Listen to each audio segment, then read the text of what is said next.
Fala pessoal, aqui é a Graziele, sou professora de Química aqui no curso Professor Otávio Gouveia e a gente vai falar um pouquinho sobre volumetria. Volumetria essa que é o conteúdo da prova Corpo de Auxiliares de Praça para técnicos em Química.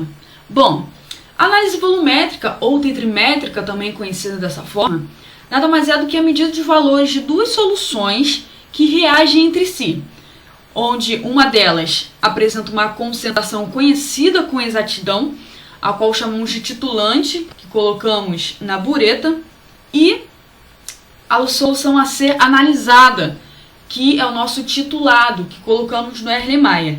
E ela ocorre e ela reage, de forma quantitativa, tá bom? Bom, geralmente as titulações elas são feitas a partir de soluções padrões. Temos então um padrão primário, que nada mais é uma substância que apresenta pureza suficiente para permitir a preparação de uma solução padrão.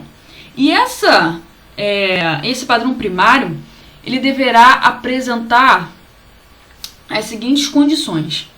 Ele deve ter um alto grau de pureza, não ser higroscópico, no caso, não absorver água, possuir alta massa molecular, porque eu vou pesar essa substância e eu não quero que haja erro na minha pesagem. Ser barato e facilmente encontrado no comércio, isso é muitíssimo importante, pessoal? A gente sabe que a parte de ser econômico é sempre muito importante. Ser solúvel em água, por conta do preparo da solução, e formar a solução instável. Outra coisa importante, gente, é o indicador.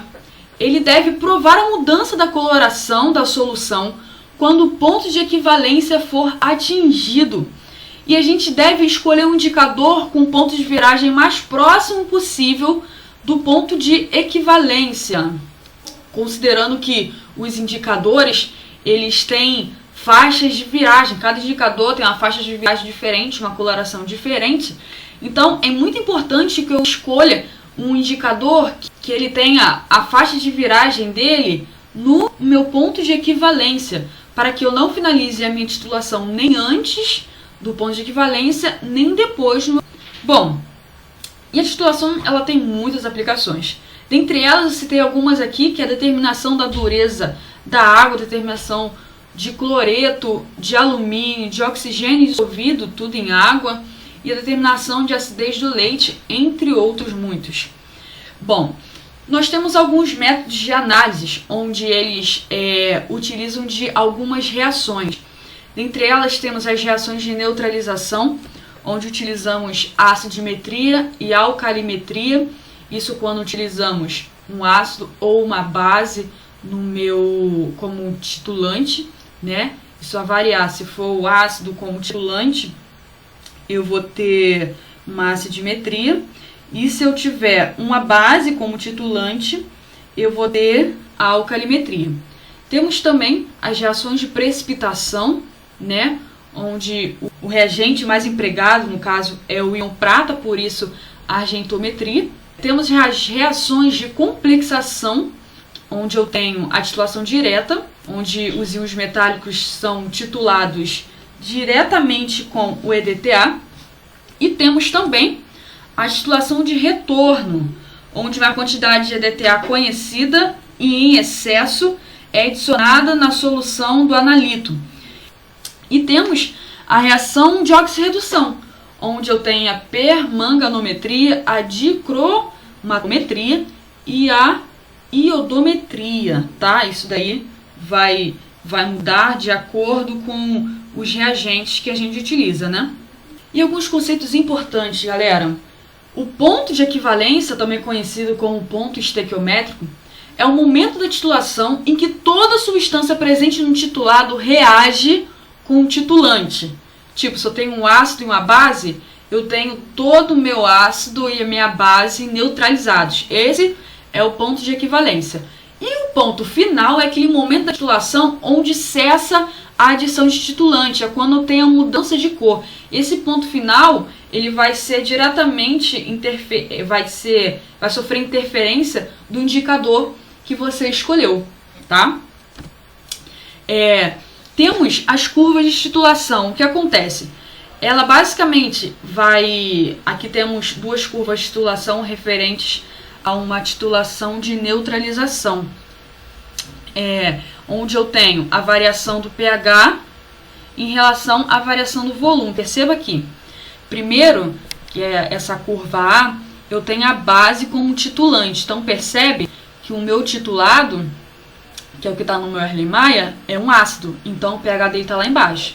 O que acontece é que eu vou adicionando o meu ácido, vou adicionando a minha base, vou adicionando a base, o volume vai aumentando, com ele também vai aumentando o pH. Até o momento, perceba que o pH, olha só como ele sobe rapidinho, mas tem um momento onde tem um ponto de equivalência. Ponto de equivalência onde todo o meu ácido reage com toda a minha base. Dependendo do indicador que eu escolher, eu vou chegar no meu ponto final, tá bom? Perceba que aqui eu comecei com pH base, ácido, e foi com pH subindo, né? Esse aqui já é o contrário, eu comecei com uma base, um pH bastante alto e foi descendo. Por quê? Quem estava no meu Erlenmeyer era uma base no meu Erlenmeyer e eu fui adicionando o ácido. Aqui eu tinha um ácido no meu Erlenmeyer e fui adicionando uma base, tá? A escolha do indicador. A escolha do indicador, a gente vai ter que levar em conta a zona de viragem dele. Perceba que o alaranjado de metila, a zona de viragem dele é de 2,9 a 4,6. Olhando aqui, se é de 2,9 a 4,6, se o meu ponto de equivalência aqui nesse exemplo está em 5,1, 5,2, então não faz sentido eu escolher o alaranjado de metila como indicador. Na verdade, porque ele vai virar antes do meu ponto de equivalência. Então, nesse caso, o alaranjado de metila não é um bom indicador para mim escolher. Ali, o azul de bromotimol, de 6 a 7,6. 6 a 7,6 está um pouquinho acima do meu ponto de equivalência, né?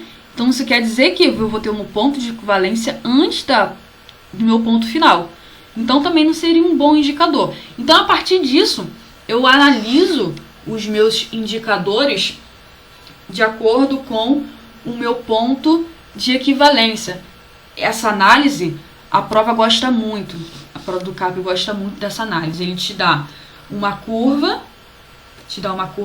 como essa, mais ou menos, e ele pergunta para você qual o melhor indicador para essa titulação. Então, você vai ter que analisar as zonas de viragem, as fases de viragem, e, observando a curva de titulação, dizer qual o melhor indicador a ser utilizado. Bom, temos aqui outras duas curvas de titulação.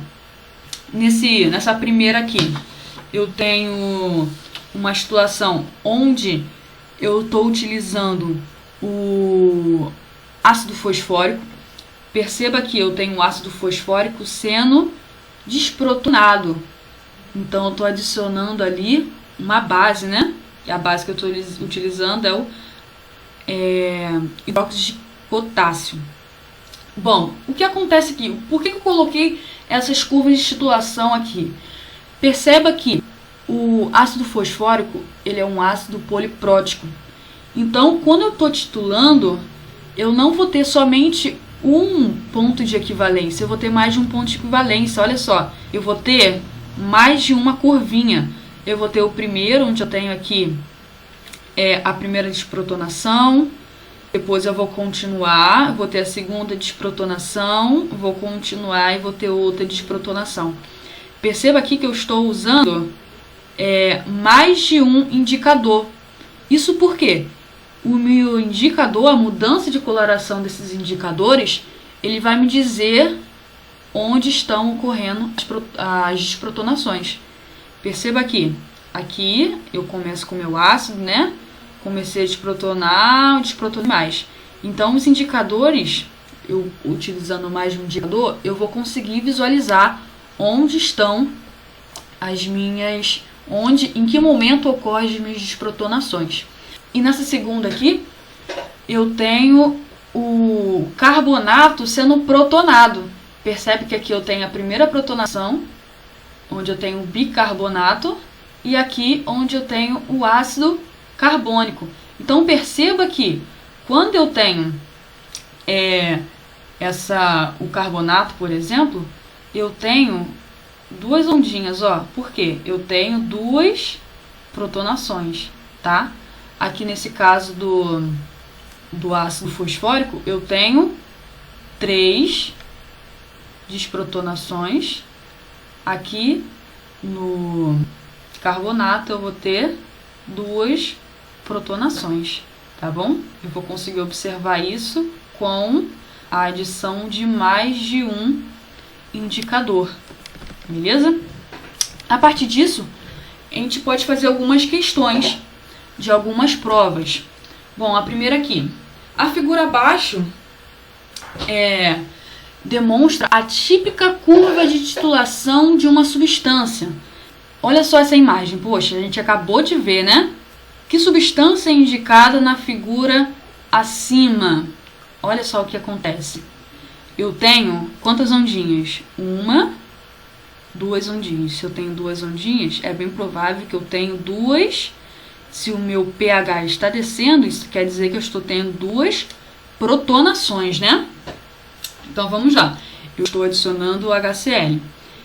Que substância é a mais indicada na figura? A letra A. NaOH. Poxa, NaOH, ele vai sofrer 2 protonações? Não, né? O NaOH ele vai sofrer uma neutralização, né? Ele vai ter aquela cara daquela curva assim, ó. Se fosse o NaCl, o NaOH, perdão, ele ia vir assim, né? Dessa forma. H3PO4. Bom, eu não faria uma titulação onde eu tivesse o H3PO4 sendo titulado com HCl, né? 2 ácidos, não faz sentido. O SO2 com HCl, vamos lá, vamos ver a letra D. H2SO4, bom, outro ácido. Na2CO3, olha só que interessante. O Na2CO3, quem eu tenho aqui? O CO3, que é quem? O carbonato.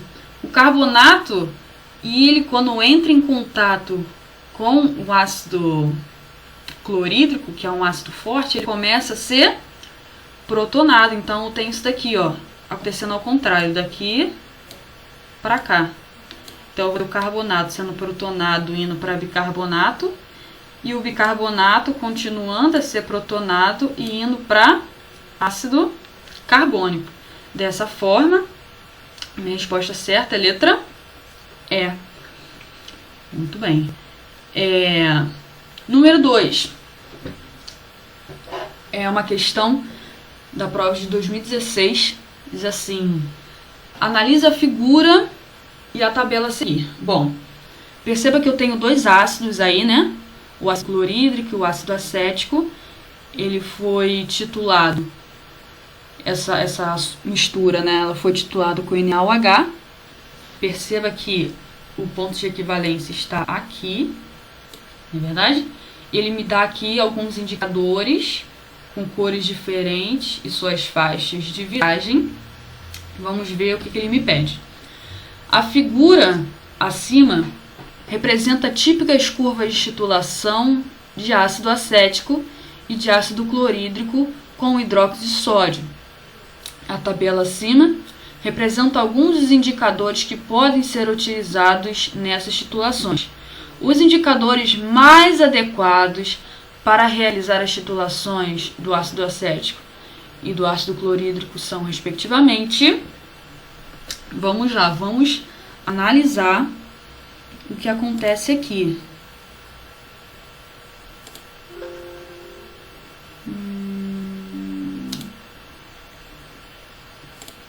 Eu coloquei aqui para ficar mais fácil de a gente observar.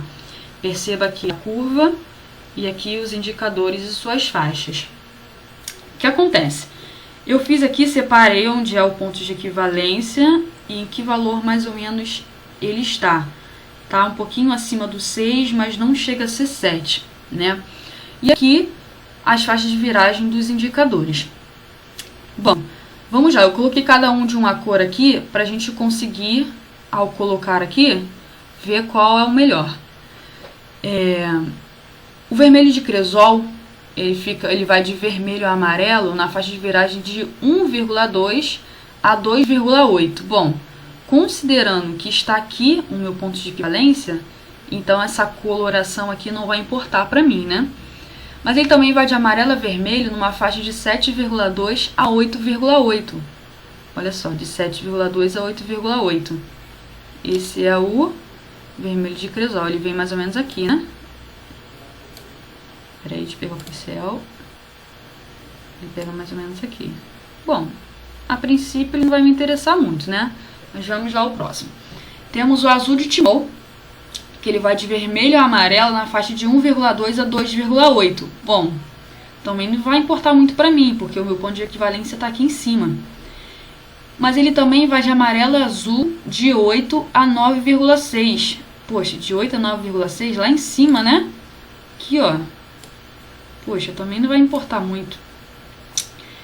Temos o vermelho do com, que ele vai de azul a vermelho de 3 a 5. 3 a 5 também não me importa muito.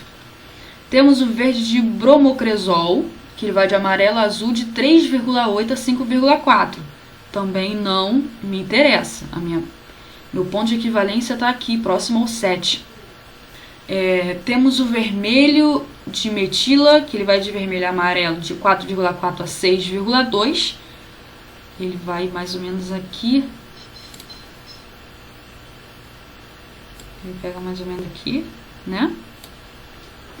Temos o azul de bromotimol, que ele vai de 6 a 7,6. Olha só. Esse aqui é interessante, hein? De 6 a 7,6. É o marrom. Esse aqui. De 6 a 7,6. E temos também a fenolftaleína, que ela vai de 8 a 10. Fenolftaleína, ela vai de 8 a 10, está aqui em cima. Bom, vamos às nossas opções. O que mais atendeu a gente foi o marronzinho, o azul de bromotimol. Vamos lá. Azul de bromotimol. Tem a opção azul de bromotimol? Tem. Azul de bromotimol, azul de bromotimol. Então, resposta certa, letra B. Azul de bromotimol e azul de bromotimol. Tudo certo, galera? Então vamos prosseguir. Bom, sobre as técnicas de titulação, assinale a opção correta. Letra A.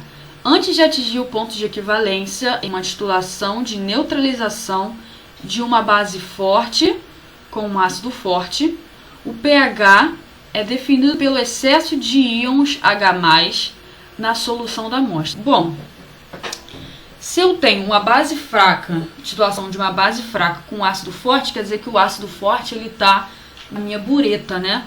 Então, quem está no meu Erlenmeyer é a minha base. Então, o pH é definido pelo excesso de íons H+, na solução da amostra, não faz sentido, porque eu tenho uma base forte, né? Na minha solução da amostra. Então, essa daí a gente já descarta. Letra B. Na formação de um precipitado, durante uma titulação de precipitação, é necessário considerar 3 etapas: a nucleação, o crescimento de cristais e a peptização. Na verdade, esses 3 fatores, eles não são importantes na minha titulação. Eles são utilizados para a gente ter informações sobre o tamanho das partículas. Ele é mais falado sobre isso é importante quando a gente fala de gravimetria, onde o importante para a gente é o precipitado, que a gente vai pesar esse precipitado, né? A gente vai pesar esse sólido. Para a gente que está titulando, o que importa para a gente é o volume gasto nessa titulação. Então, a nucleação, o crescimento de cristais e a peptização não importa para a gente na titulação de precipitação, tá bom? Letra C. Em uma titulação potenciométrica, um eletrodo combinado de pH incorpora em um mesmo corpo os eletrodos de vidro e indicador. Na verdade, não sei se vocês se lembram, a titulação potenciométrica, ela tem essa cara aqui. E os eletrodos, eles não são incorporados no mesmo corpo, eles são eletrodos distintos. Eu tenho um eletrodo indicador e o eletrodo de referência, tá? E eu vou adicionando ali, vou fazendo a minha titulação, conforme isso vai acontecendo, eu tenho ali passagem de corrente e eu tenho então a minha medição. Mas nesse caso eles não são no mesmo corpo, tá bom? Letra D. Um indicador redox utilizado em titulações de oxirredução é uma substância que muda de cor quando passa de seu estado reduzido para o estado oxidado. Bom, na verdade, ele não necessariamente passa... É uma substância que muda de cor quando passa do seu estado reduzido para o seu estado oxidado. Na verdade, o indicador redox, ele não somente muda quando vai de reduzido para oxidado, mas ele também muda quando vai do estado oxidado para o estado reduzido. Então, quando eu digo que o indicador redox ele é utilizado somente quando vem do estado reduzido para o oxidado, eu meio que excluo o inverso disso, entende? Então, vamos ver a letra E, o que está me dizendo. A titulação por deslocamento e de retorno são exemplos de técnicas de utilização do EDTA. Sim, é verdade. Utilização do EDTA, que são as reações de complexação, né? Então, a resposta certa, a letra E. Número 4, questão de 2014, diz assim: como se denomina a análise química quantitativa feita pela determinação do volume de uma solução, cuja concentração é conhecida com exatidão, necessário para reagir quantitativamente com o volume determinado da solução que contém a substância a ser analisada? Bom, letra A, espectrofotometria. Espectrofotometria. B, análise titrimétrica. Letra C, análise gravimétrica. Letra D, cromatografia líquida. Ou letra E, análise térmica. Bom, a gente já falou, a gente teve uma rápida aula, uma bem sucinta aula sobre isso, né? Então, diante disso, a resposta certa é a letra B, análise titrimétrica. Número 4, na verdade, não é 4, né? Número 5 já, uma prova de uma questão de 2013, diz o seguinte: em relação à análise titrimétrica, é correto afirmar que, letra A, o ponto final ocorre quando todo o volume da bureta é esgotado? Bom, quando isso acontece, é complicado, né? Ou você esqueceu o indicador, na verdade, ou tem alguma coisa complicada aí, ou essa titulação aí vai utilizar bastante solução, né? Essa titulação vai usar bastante solução. Que, na verdade, o ponto final não é isso. A gente já viu que o ponto final é quando você encerra a sua titulação, né? Onde há mudança de coloração por conta do indicador. Letra B. Titulação de retorno ocorre quando se titula o analito com o titulante em posições trocadas. Não, na verdade não é dessa forma que ocorre, né? Letra C. Titulação em branco é feita com todas as substâncias da amostra, com exceção do indicador. Bom, quando você está fazendo ali uma titulação, você esquece e você não coloca o indicador, você vai ficar titulando, e aquilo nunca que vai acabar, né? Porque você imagina, se não tem um indicador, ele que vai te mostrar o ponto final, então se você faz sem ele, então não tem condições de finalizar a sua titulação, né? Padrão primário é o reagente suficientemente puro que pode ter concentração diretamente calculada. Bom, a gente falou sobre isso, né? realmente ele é suficientemente puro e tem concentração diretamente calculada. Resposta, letra B. Letra E diz: ponto de equivalência ocorre quando é observada uma mudança súbita em uma propriedade física da solução. Você imagina, você está titulando nada, vira vapor a sua solução. Na verdade não funciona dessa forma, né? Então a resposta certa, letra D, de dado. Então é isso, pessoal. Espero que vocês tenham entendido, compreendido a aula, tá? Se vocês tiverem alguma dúvida, pode entrar em contato com a gente. Um abração, bom estudo para você. Se cuidem.